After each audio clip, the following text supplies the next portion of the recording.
Hi there everyone, this is Callie Bauman-Wachter with the Miss Siouxland Scholarship Foundation.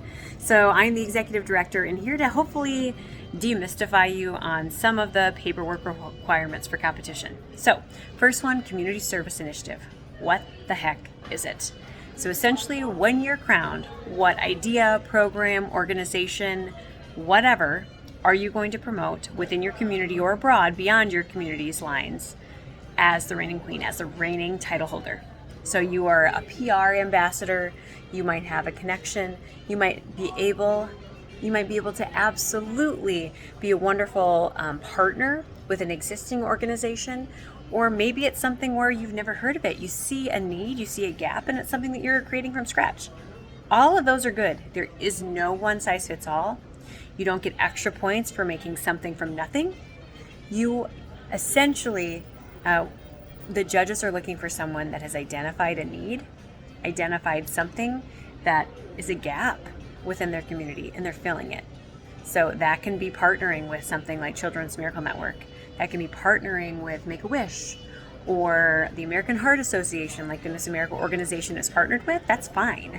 Or it can be something that's new to your community, and you can be the connector between whatever that service is or whatever that information is and that education to the people near and dear to you.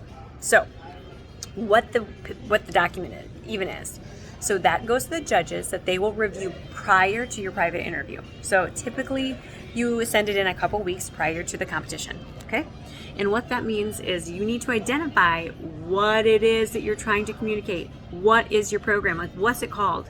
You should not spend the whole document trying to explain what the heck you're even talking about. It should be clear, simple language. It does not need to be complicated. It does not need to be fancy. It can be very simplified. Example, let's say your community service initiative is literacy. Great. What does that mean? Does that mean getting books in the hands of kids? Does that mean going to read? Does that mean adult literacy? What does that mean? What does that mean? What gap specifically are you trying to fill? So, in the document, who is your audience? What is your message? Why is it important? Where are you doing this? Is it at schools? Is it at the library? Is it at a daycare? Is it, I don't even know, on a college campus? Where is this change or your touch in the community actually happening? And how are you doing it? So again, a new example, let's say it's dance or providing the arts for underprivileged kids. Well, where is this opportunity to connect with those underprivileged kids actually happening? So the more thoroughly you think this through, the easier it is to write the document. You don't need to make up fluffy things or include 9,000 factoids. That's fine, that's wonderful. But it's something that you should be passionate about and something that you really care about, and you're willing to share both your time and your natural talents and inclinations to do it. An example, let's say my community service initiative is Save the Whales. If I have never seen a whale, don't really care about whales, I live in a landlocked state where we have no whales, there's really no connection to whales besides maybe something I've seen on TV, I might need to reevaluate, is this a good fit? Is there something I can do in my community that makes sense, that's filling an actual need for whales? Maybe. Or maybe it's something that I want to learn about, a new passion that I've just am learning and developing. And so I want to invest time and talents into learning more about it, becoming an expert. That's fine too. As I mentioned in a previous video, if you have questions of what direction you should go or how specific you need to be, that's completely fine. The more defined and thoughtful you can be about your community service initiative, the easier it is for the judges to say, that one is ready. That individual is ready to be a leader, is ready to be an ambassador, and is ready to promote an organization because they have the knowledge and expertise to do so, okay?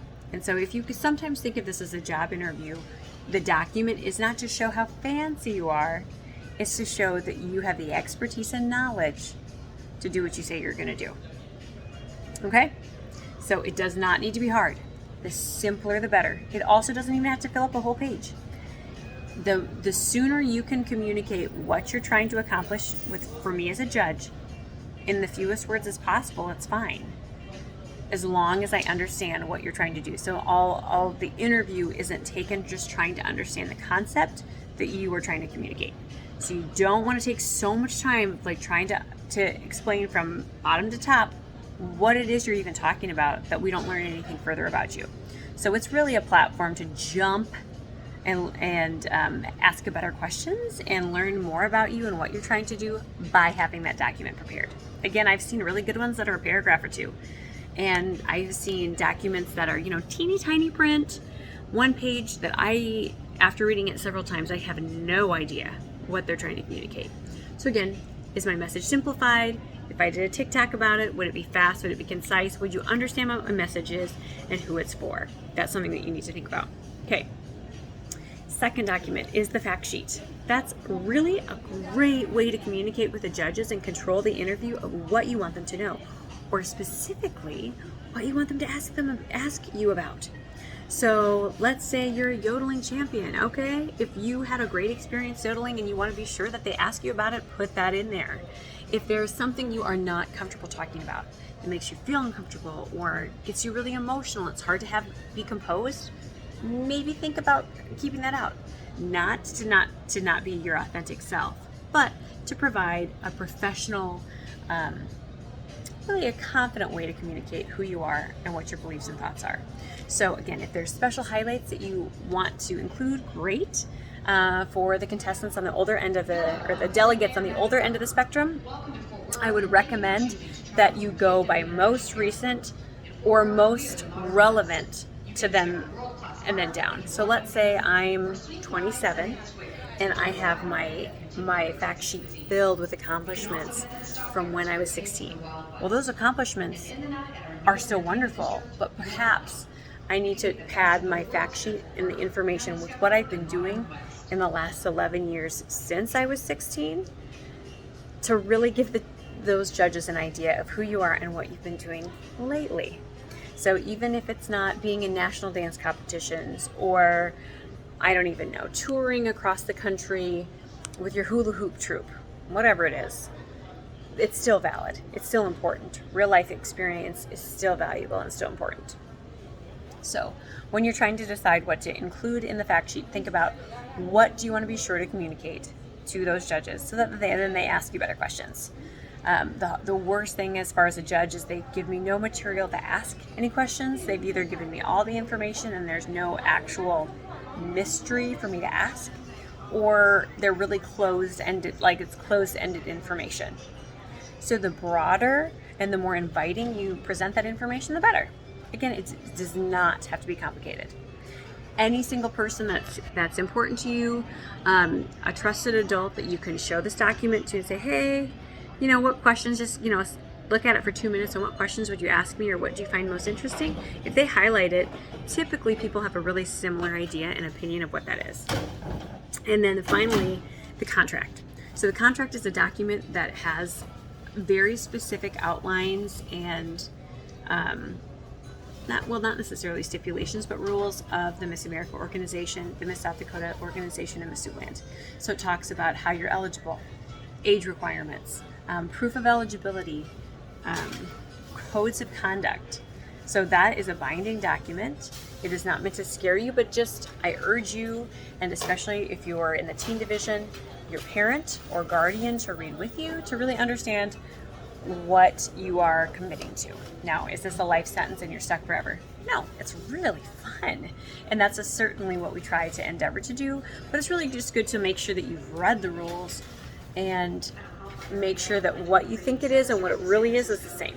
So I think that's just good rules for life, is making sure that you're reading the documents that you sign. And that is a requirement before you can participate in any local, state, or national competition in the Miss America organization. So hopefully that's alleviated some of the fog, like, oh, okay. It is meant to help you feel better prepared, not more lost or afraid. If you find yourself lost and afraid, contact me. My contact information is here on the site. It is not an unsolvable problem. We can put our heads together and come up with something good. I've done this for a really long time, and I have yet to come up with meet someone that has stumped me on something that's a good fit for them, that they're excited about, and really highlights their talents and their specific skills and goals and plans. So let us know. Hopefully this helped answer some of those questions that might be burning in the back of your mind, and good luck.